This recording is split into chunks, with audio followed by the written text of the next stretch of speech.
afternoon, everybody, and thank you for coming on to hear me. I wish this was a glass of wine, but it isn't. Forgive me, I've had a throat problem over the summer and it's coming to an end. So this is my first outing, and I thought I'll come to my first outing so where I'll be amongst friends rather than going into a battle with the enemy. It's interesting. I'm an MEP and I voted myself out of a job, and I can say in this room, and I will say publicly, I think I'm one of a very, very few. I can count on one hand the number of MEPs that actually voted themselves out of a job, because it's a very cosy job over there. I never went over there. I never bought a house over there. I never rented a house. I only stay in hotels. In fact, I stay with a friend of mine from the Swedish Democrats when I go, and I stay on her sofa. I go there to cause trouble. I go there to vote against them. I want trouble, I do cause. Those that have followed my ups and downs. And I'll speak a bit about today, about the trouble that I have caused, and just to I have been known to be controversial, and UKIP and I had a very spectacular falling out. Before that I was a Conservative. I'm still a Conservative. And I was elected. I stood for Batley and Spen for the Conservatives in 2010, but I was no Cameroon. I was no Cameron Cutie. He absolutely detested me, and he tried to keep me out of seats, although I was having interviews for safe seats. After I didn't win in Batley, and there were some dark arts going on up in Batley, and the reason I didn't win, we won't go into that, that's history. So I met my new husband, and he said to me, so politically you're a Conservative. He said, but every time Cameron comes on the television, you throw things at it, you talk at it, you shout at the telly. He said, but every time that Farage comes on, he said, you seem to like him. He said, why don't you join him? And I said, really? He said, I'll back you. And I said, well, if I actually go over to UKIP, I lose a substantial income, because I was running a political communications company, and I was working for many MEPs, MPs, shadow cabinet, household names now sitting down the road. And I took that piece of advice and I joined UKIP. In some ways it was the best thing I ever did, because I got elected and I had a platform and we worked towards Brexit. And on the other hand, it was some of the worst thing I did, because my friends turned against me. I lost a number of friends, as Katie was saying earlier, and I lost some family over it too. And then when there was that spectacular fall from grace, when I had 25 journalists outside my gates, were all wanting to take photographs of me and get that interview, I was proved right in the end that UKIP wrong, they shouldn't have sacked me. I was absolved. I asked Kent Police to interview me. And Kent Police said, well, why do we want to, Janice? I said, well, the only way I can actually clear my name and go forward with my friends and my family, actually, which is more important than what the Daily Mail thinks of me, is for you to interview me and clear me. And they did. And UKIP have invited me back twice, and I have declined because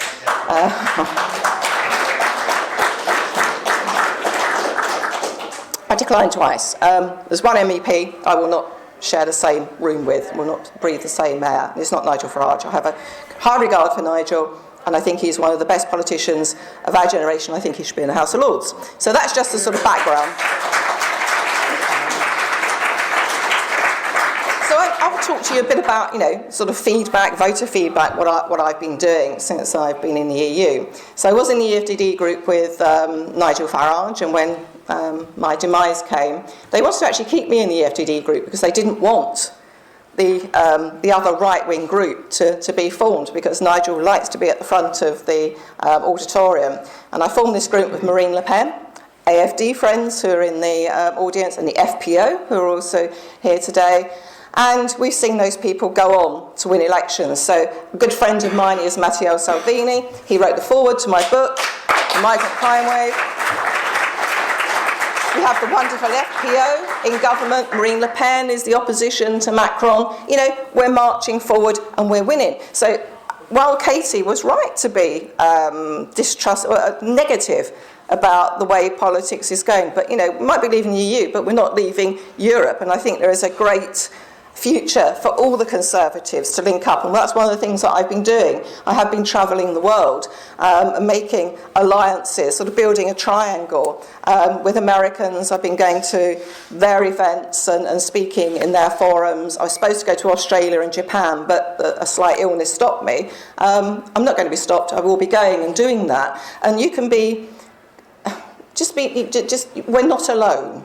That's what I'm saying. We've got this great continent, we've got the world, we've got President Trump, who is the populist in chief. So we are moving forward. We just have to work out how we unite the right in the UK, and that's, it's like dealing with a box of mad frogs. I don't quite know how we get there. But, we've got to defeat this left liberalism, which is infecting our society. And although I might be leaving the EU and I will not have the title MEP, I'm not leaving politics, and I'm going to be an absolute agitator along with Katie. Katie and I were having a chat about how we team up. That's going to happen. Well, depending on your view, it's either a nirvana or a hell, the European Parliament, which I was elected to in 2014.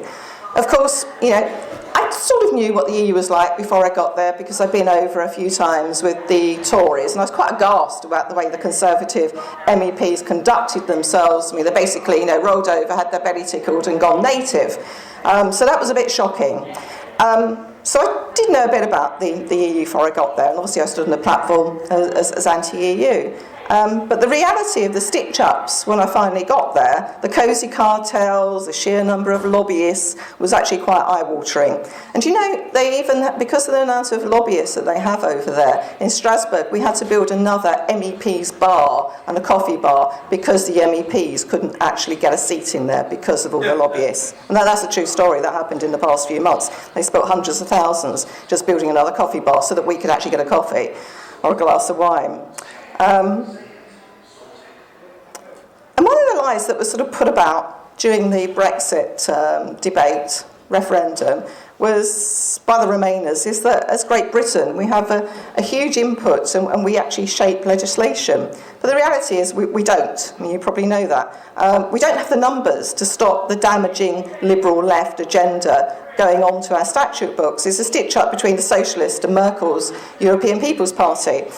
And the numbers, you probably know that the political the political groups are by affiliations and not by country. So if you start doing the numbers, there are 359 hard left extremists and socialists and liberals and greens, because we have to lump them together. There's 359 of them.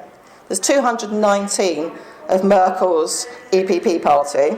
And those of us on the right, the European Conservatives and Reformists, which got the British Tories, that are not as Eurosceptic as the Nordic group that's in there. The FDD, which is currently hanging by a thread, which is Farage's UKIP group. And then there's my group, the ENF, European Nations and Freedom Group. And there's 150. So if you do the maths, we can never stop that damaging legislation going through.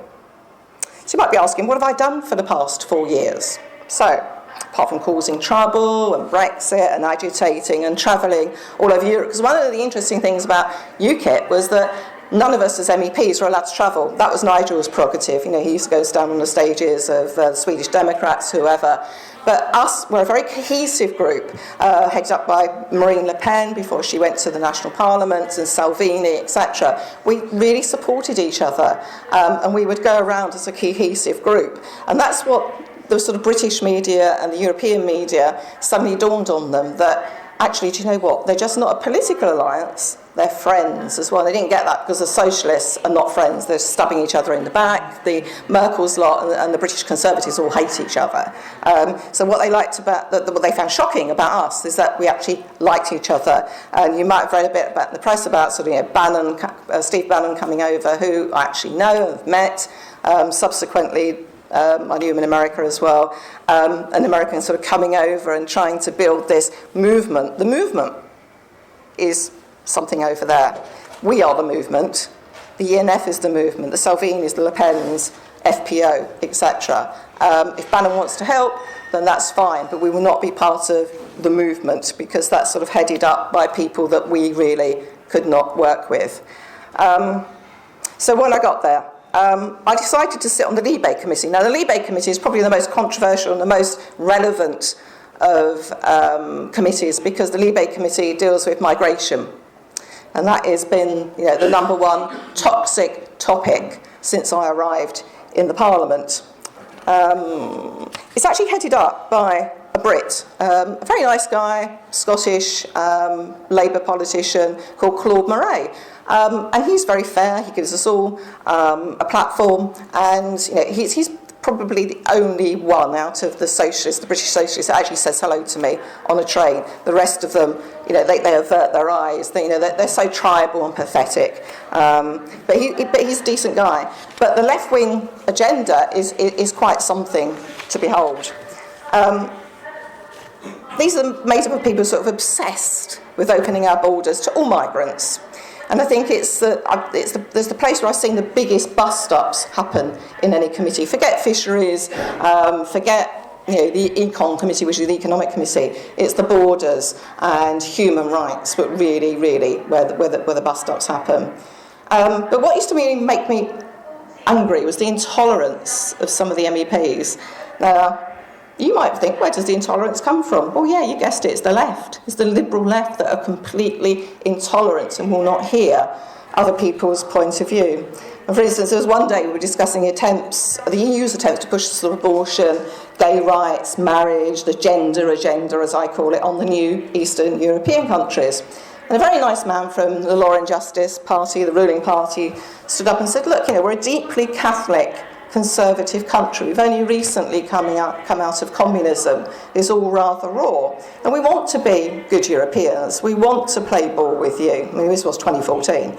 I'm not saying it won't happen, but you can't push this agenda on us overnight to accept something that goes against the grain of a deeply Catholic conservative society. And a very angry liberal woman from Verhofstadt's party, one of his mates, she said, she spat at him and said, I don't want to breathe the same air as you. And she openly stands there and physically shakes. And that's the sort of type of commentary, debate that you get. The rest of us are not allowed to speak. And there's hissing that goes on as well. And she's sort of cheered by her feral friends on the left. It's all very, very shocking stuff. And there's nothing like sort of a liberal, as you know, and they're all marching up and down here today. And once I got there, because I am on the committee, and I'd been to the Calais jungle a couple of times before I got elected. And mainly there was a few Africans, there was a few Sudanese, and the majority were made up of sort of Middle Eastern, Afghans, Iraqis, and Iranians. And then I went back after they'd raised the old Calais jungle to the ground. They bought this new super one, and it had rows and rows and rows of super loos that were not being used, and showers, and the smell coming out the kitchen was absolutely fantastic. But this time it was full up with Africans. There were Sudanese, Ethiopians, and very well-dressed, made-up girls who were no more of a refugee than I am. And when you start speaking to them, why are you here? And it quickly, they've all been people trafficked, they're all very middle class. Most of them were middle class in there, apart from the Africans that had raised all the money to get there. And then you see all these shiny new portaloos that have been set up, and you look in the field opposite, and they're squatting and they're defecating in the fields. To get in there, I pulled up in my Dutch assistant's car with a Belgian number plate in France, with a British MEP on board. There's all these migrants wandering around, and it was about 18 months ago, where they're breaking into the lorries, and they're also breaking into the cars, and the people coming home from the holidays with the kids in the cars from the summer holidays, and they were frightened, and they were frightened for their lives, actually, because they were stopping the lorries, they were jumping on them, they were setting fire to the road, and they were putting up roadblocks, and the French police did absolutely nothing. Now, the reason that we've had this problem for 20 years is that the French, and it's been successive French governments, it's just not mini Macron that's doing this at the moment, they're given safe passage, and they just push through. And there was one point in Italy and in France where they were given safe passage and free passage onto trains, because they knew it's Germany's problem, they knew it was the Brits' problem. So I wanted to go inside the camp, and bearing in mind all these marauding migrants are just wandering about everywhere, and I had to show my passport to the chief of police before he would let me in. but they're allowing them to walk around. I wasn't actually allowed into the camp itself, and it was a few months before that most of the migrants that there had been offered asylum by Francois Hollande, the post-socialist president. But do you know what? Every single one of them refused to accept asylum or refugee status in France because they wanted to come here. Anyway, my answer to this is round them up, deport them, get rid of them. But, that's common sense. It doesn't work.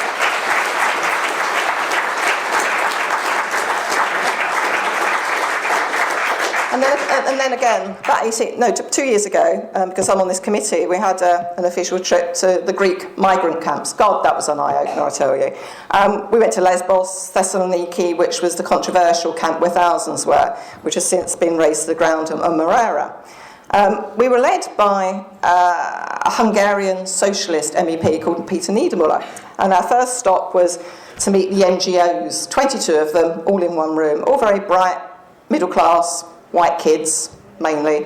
Médecins Sans Frontières would refuse to join us because at that point they refused to go into one of the camps because the camps were holding the migrants back to process them. To them, that was a prison. To me, that was common sense. But so he said, right, my message, he said, we're going in to the camps with a number of MEPs here. Our message from Europe is that our borders are temporarily closed. And the borders, Schengen, as you know, is an open border system, but some of the countries, because of the migrant crisis, had got so bad, they started putting up their own borders. They reintroduced borders at the behest of the EU, and you can do this for 6 months. So Austria, parts of Germany, and other countries started having border checks on there. So the migrants had already started sort of playing anarchy with this. They started rioting and setting fire to the camps. And the NGOs were very worried about this. So Niedermüller stood up and said, right, so, we're this big delegation, we are the most influential people on migration in the Parliament. We'll be going into the camps today, over the next few days, and our message will be, don't worry, the borders are only temporarily closed, they will be open shortly. So I sat there as a Flemish Eurosceptic by the side of me. There was a five-star movement person by the other side of me, and the five-star are very green and very left-wing.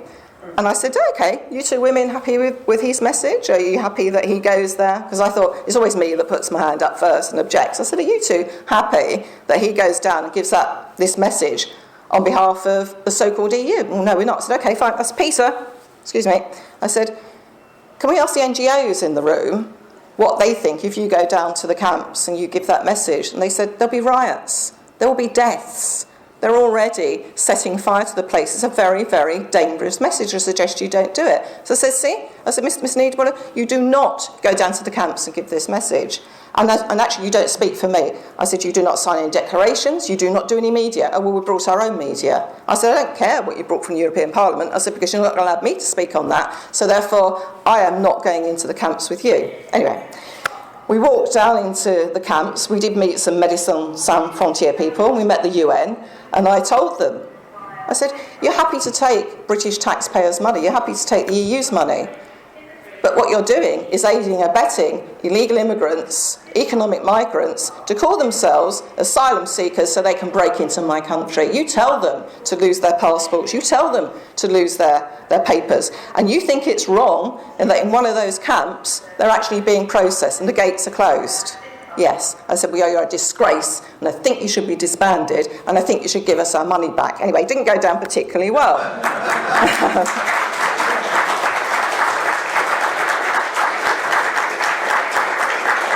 So we went down, and we went to the enormous one in Thessaloniki, which has since been disbanded. And I had a BBC crew with me. Don't trust them as far as I could throw them, but I use them for my own propaganda as well. So there's a female presenter, there's a cameraman, and a producer. And Niedermüller, the Hungarian socialist, said, they've had a bit of a problem in the camps where women are being raped, there's paedophilia going on, there's sexual problems down there. So they've decided that men are not allowed into the camp. So hold on a second. So you're saying the elected members, the male members of the European Parliament, and our assistants, and those BBC guys, because they're men. They're not allowed to go into the camps. I said, so you're labelling these people as paedophiles, sex pests, rapists? Really? Get it? I think you're disgraceful. You're disgusting. I said, I happen to have a female assistant with me, but if it was a male, he'd be going down into that camp. So says the BBC, you up for this? Oh, absolutely. I thought, good, they've grown a pair at last. So we went down there. And we were taken to a sort of TP tent where it was a women's safe space, and there was little children down there. And the message that the NGOs were delivering to them was how to destroy your papers, how to speak in English, about you're an asylum seeker, and even if you're not, don't worry, you can have refugee status. So as soon as we walked in, all this material was put away, multimedia material, and they were rather frighten some of these women that we've taken men down there because the NGOs have told them that that basically men are base and we're looking after you from this. But what I tried to say to them and the NGOs is that it's not our men that are the problem, although we do subsequently have found out that Oxfam and others have been charged with being paedophiles and sex pests and rapists. I said, but it's not. I said, the problem is the men outside, because you've got 80% of those guys out there have come from nomadic villages, there's no education, they're economic migrants, and they are the problem. It's not the West that's a problem to you. So, there was a sort of clash of this civilization.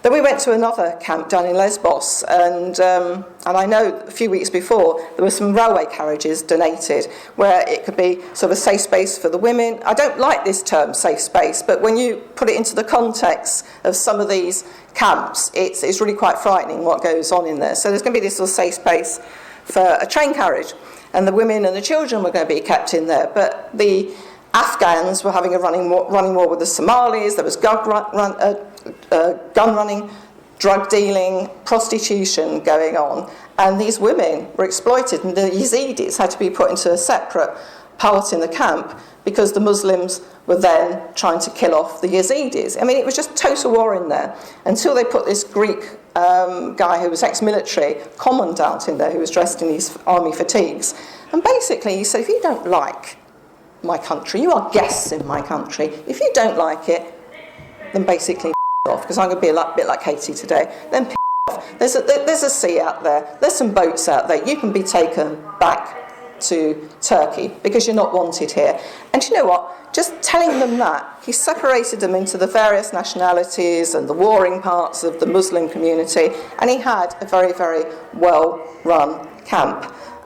Those camps haven't gone. We got 3.5 million that have been incarcerated with a dirty deal that was done with Turkish President Erdogan. That 6 billion euros that's been handed over him to hold back the tide is just the beginning. There's no accounting process for that 6 billion. That's gone straight into people's pockets. And we've got another 3 million that have arrived. That's the 2 million that have also arrived in Germany. And I actually wrote a book on it. It's free. You can download it from my website. A journalist friend of mine said, Janice, there's no one place to go to for getting the statistics on the migrant crime rate, where they come from, the numbers, and what's happening. And I said, okay, I'm going to write a book on it. So we researched it, and they're using all EU figures, and the ones that you will not be able to find because they're hidden.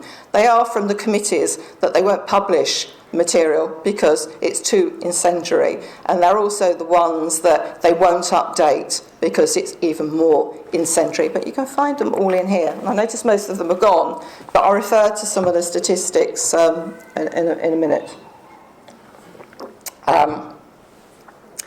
So that's migration for you. I mean, I'm teaching you all to suck eggs to talk about migration in this speech.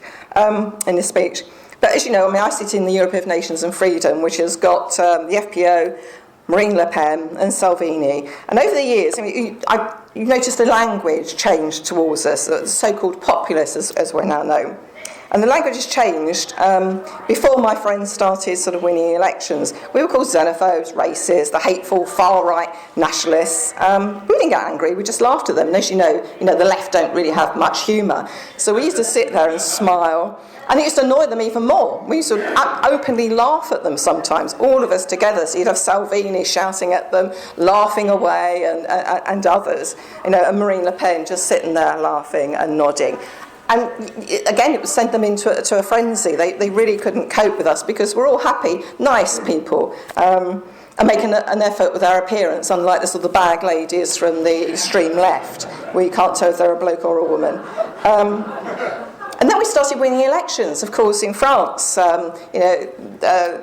Marine Le Pen's Front National, it was now called Rassemblement National, started winning elections throughout the country. And like UKIP, they came back as the largest party in the European elections. And in Germany, we saw the rise of the wonderful AfD, and Italy and Austria. You know what's going on there. And abruptly, the language changed. They started calling us populists. So I looked it up in the dictionary. What was the Oxford English Dictionary description? It means simply representing the people. So I went, oh, that's fine. That's great. I go, oh, for God's sake, can't we get these people? We now call them populists, but the people are still voting for them because they're popular and their policies are common sense. And then we had the migrant crisis, and again we had sort of completely diametric views. The liberal left let the refugees in. The message was, we need more migrants to fill the birth gap. And we said, no, hold on. Let's distinguish between the real asylum seekers, which is a tragedy for those people, and economic migrants, because those poor people who are asylum seekers should be given safe passage and resettled in some of our countries, but not in the way that the EU wanted to do it. And we used to call them, so 80% of the people trying to break into our countries are economic migrants, and all very young, fit men. So we said, rather than saying you need the migrants to fill the birth rate gap, let's have family-friendly policies to enable us to have more children, to look after our children. I don't care whether you're a man or a woman stays at home. I'm of that generation. It's an economic choice. But no, to the Liberals, there was no economic migrants. They're all worthy, and we needed them, and they were going to bring them over. And of course, we were hateful, bigoted, racists, wanted to control our borders, our identity, our history, and our culture, and our way of life. And then we started winning more elections, and the biggest shock of all, Brexit, with immigration being one of the largest factors in the vote. And overnight, the language changed again. Most MEPs started recognising that there was a distinction between refugee, asylum seeker, and economic migrant. And then there was a huge row between the opposition about how they dealt with us, because they really didn't know how to deal with us and all these millions of people that were voting for us as well. So the new terminology was refugee and irregular migration, never economic migrant. So you start reading through the book, you start looking at the speeches they make in the Parliament, and it's now irregular migration. It's like something, we can turn a tap off. At some point, this will stop. But the UN and the US and various agencies, and the respective Pew Research Centre in America, reckons that there's 10 million poised from Africa who want to come into our countries, the continent of Europe. And another pet subject of theirs is human rights. It's another pet subject of mine as well, and probably many of you too. And I've had a number of run-ins on this subject over the years, and I will tell you about 4 quickly. I was granted a human rights question a few months ago. They don't know what your subject is before you stand up and speak, and they're saying, Janice is going to speak on human rights. Interesting. It won't be our type of human rights. So I stood up to a packed house on Thursday, because they're all waiting to catch their planes to go home, and the president gives you the floor. And I raised the urgent human rights issue of a British subject that was jailed unfairly and moved to a prison where we feared for his life. Tommy Robinson. And as soon as I said that name, immediately my microphone was shut down. I continued.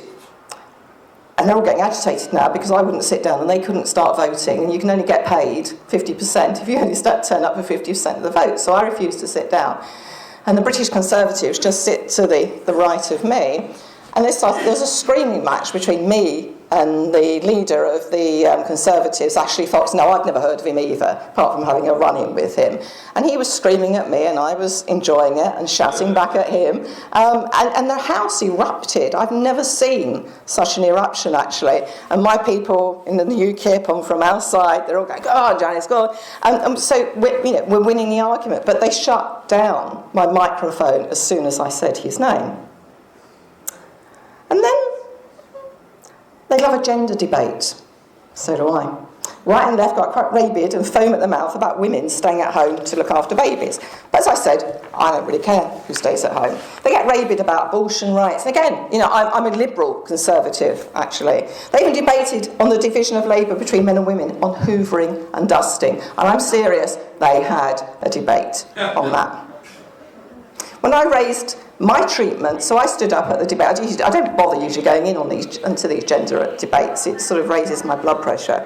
But I was treated quite badly at the hands of a British guy working for an outfit called the EU Reporter, who tried to interview me twice. He was drunk on 2 occasions and suggested that because I was UKIP, I knew all about drinking at 10 o'clock in the morning.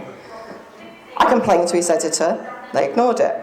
He then abused me when I started up the group. He chased me down the corridor, and I often wear heels in the Parliament. It's very polished floors, and as I'm trying to walk away from him, basically telling him to F off at the same time, so I don't care if that's on camera, he's thrusting this really heavy camera in my face. There's a plate glass window here. I'm sliding in these heels, and I thought, any minute now, we're going to have an accident. Anyway, a couple of guys came along, a couple of security guys, and said, stop hassling this member. He got quite nasty about it, and it worried me a bit, but anyway, it was fine. So I stood up, and there was Mrs. Mogherini. You know Mrs. Mogherini, the high priestess that travels the world, thinks that she's an ambassador to represent the EU on foreign affairs. The woman is a recycled communist. She is frankly embarrassing, and any time she sees me, she shakes and goes bright red. So I stood up to speak, and she was sitting there, and she refused to look at me. I said, Mrs. Mogherini, have the decency to look at me when I'm speaking in this house, because you're applauding everybody else about the hoovering and the dusting and the gender rights of women in this place. Have the decency to listen to me. So I went through about this abuse that I'd had. And then I mentioned another incident where the Labour, he's now the leader of the Labour group in the Parliament, Richard Corbett. We were sitting in a small business meeting, and I stood up to the Scottish chairman, who was a woman, who was also Labour.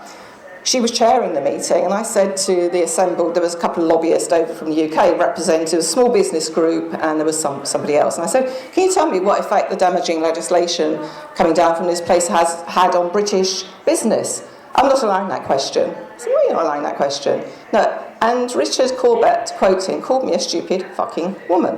Now, I don't swear that often. I know I've sworn here a couple of times, but could you imagine if that language was used by anybody on the right to some of the women on the left? So I raised this in the Parliament. So I said, are you upset and angry that this level of abuse that I've had from a journalist, this level of abuse I've had by a senior MEP, I've only been here for 5 minutes? There was a complete and utter silence. I said, no, because you only care about amongst your friends. You can only sit here and discuss it about how outraged you are. When I actually bring you tangible examples of abuse rather than hoovering and dusting, which I don't do, pay somebody else to do that, then you get very angry over it. I said, but because it's me, there's a silence. And then I stood up again. We've heard about South Africa from Katie. Something, the sort of white genocide that's going on there is very dear to my heart, and I do go to South Africa quite a lot. So I requested an urgent debate on the human rights issues in South Africa. And again, I stood up at the start of plenary, and can we have an urgent human rights question? I was voted down. I could see the British Conservatives not quite knowing what to do, but anyway, it was voted down. But I said to you, you have every tin pot dictator from Africa that stands there and just holds out the begging bowl, and you give the money to them. But one democracy, one real last democracy. And we know the Rainbow Nation has failed, and there is this white genocide going on, but you're not allowing me to have this debate. And I told them that human rights matter in this place, but only for some pet humans whose rights matter more than others. They didn't like that one either. And there was another example. We spoke about, what's quite dear to our hearts at the moment is hate crime, hate speech, and how that's all going. There was a debate about a year and a half after the Brexit vote, where Sir Julian King, who's Cameron's appointee to the Commission, was in full sort of bluster mode, denigrating the hate crime and increase in hate speech and crimes since the Brexit revolution. And then he was egged on by Batty Bearder, the last remaining Lib Dem MEP in the room, and the three weirdo British Greens that we've got as well. And all agreeing on this, and outraged, and of course, the other MEPs. So I stood up, and I just said, how disgraceful it is that you, as a British representative, and you three from the Liberal left and the Greens, can stand there and say this disgusting and hateful, these lies against Britain. I mean, how dare you? So, I debunked everything that they said. The True Vision and Tell Mama websites are basically self-referrals with no oversight or confirmation of the crimes that are committed. So if you get a hurty tweet from me, you can go onto these websites and log against me. I'm sure there's millions logged on. I debunked the example of the Polish people being attacked because there was a big attack on Polish people. I told them it was a rival gang of Poles. It was Pole on Poles.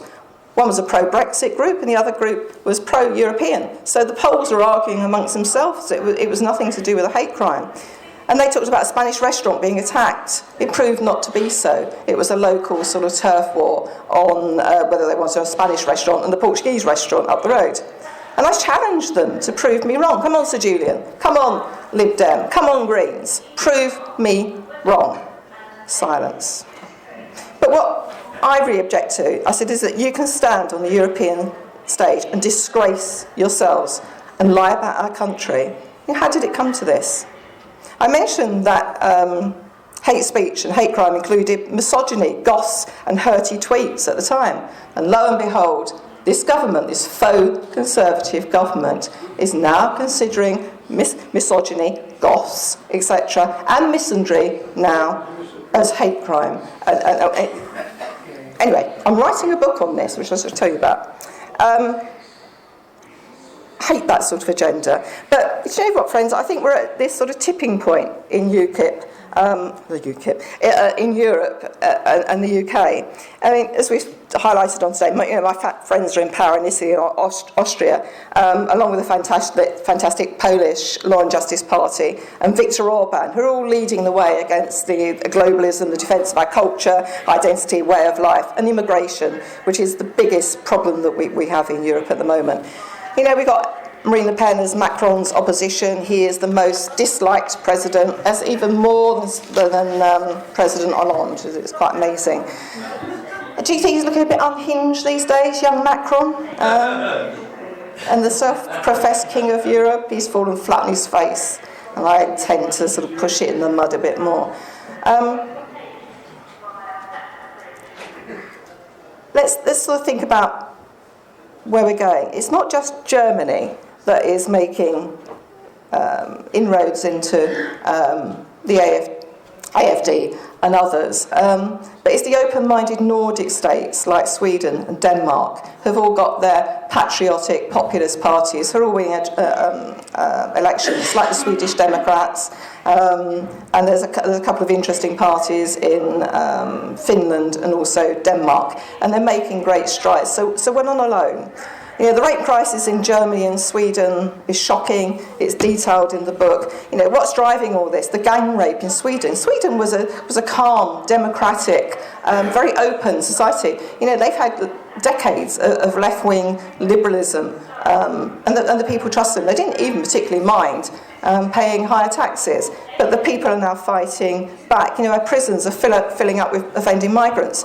Did you know that 49% of the prison population in Austria is filled up by migrants? And it's the same in Italy. It's about 30% of the migrants occupying prisons are migrants. And you've got the gun running, the low-level serious crime, the drug running and people trafficking, and the sorry state of the Schengen and open border system. And then together with sort of the Lib left, they see no harm in what they've done. And they say that the migrants, all they need is some money, a job, and some integration. And that's been proven wrong as well, the integration. The more integrated and then educated that they are, the more they actually withdraw from society. And that's from an empirical study. It's not from a sort of populist, tabloid MEP standing before you. But that tipping point I mentioned has arrived. With Brexit, with the new right rising taking power in countries that have had left-wing governments for decades, our populist in chief, Mr. Trump, and with the upcoming European elections next year, the socialists expect to lose 50% of their MEPs. You think about that, 50%. They're openly walking around saying this. I was in Brussels in the week, and they're openly saying this in committees. They are really, really worried. And Merkel's group expect to lose around about 25%, and that's quite significant. And the populists are gaining considerable ground. We will come back much, much stronger. So I have hopes for our continent. But what about the UK under First Past the Post?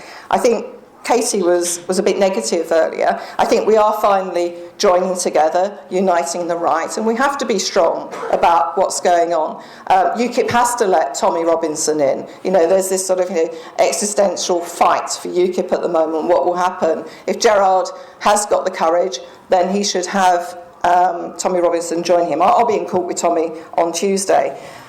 But I'm depressed about Brexit. I don't know what the stitch-up from May is going to be. I do fear a Marxist-led government. I'm not so optimistic about Katie.